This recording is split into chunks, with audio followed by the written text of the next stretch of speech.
Nag-practice si LBJ kasama ang mga anak na sina Bronny at Bryce sa Lakers facility. Grabe ang bilis pa rin gumalaw ng all-time scoring leader. Pero bago yan, Tyler Herro gagawin ng primary point guard ng Miami Heat. Isang solid run nga po ang ginawa ng Heat sa nagtapos na season dahil after nga po nila magtapos bilang 8 seeded ng East nakaabot nga po sila sa NBA Finals kung saan tinalo sila ng Denver Nuggets. At ngayong napunta na sa Lakers ang tumayong PG ng Heat noong playoffs na si Gabe Vincent.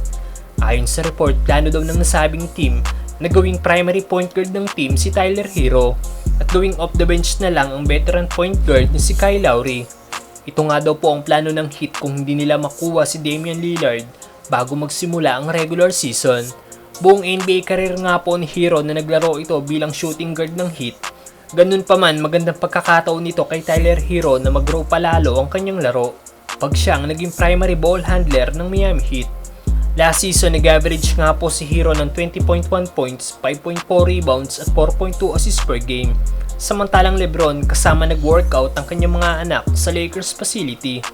Papasok na nga po sa kanyang year 21 ng all-time scoring leader na si LeBron James at marami na namang babasagin itong record. Puspusan na nga rin po ang ginagawang pagpapalakas ng 4 times MVP sa kanyang katawan at hindi pa rin ito kinakikitaan sa pag-decline ng kanyang laro. Dahil ngayon nakita nga po nag-practice sa Lakers facility si LBJ kasama ang mga anak nito na sina Bronny at Bryce James. Buting lang dahil okay na ang anak nitong si Bronny dahil nakakapaglaro na ito ng basketball matapos na naging health issue nito noong nakaraan. Nagpakita nga po ng kanilang dunking ability at shooting ang tatlong James. Makikita din sa nasabing video ang liksi at mabilis pa rin kung gumalaw ang all-time scoring leader. Wala na nga pong isang buwan ng ating pag-iintay at makikita na natin maglaro ang bagong Lakers.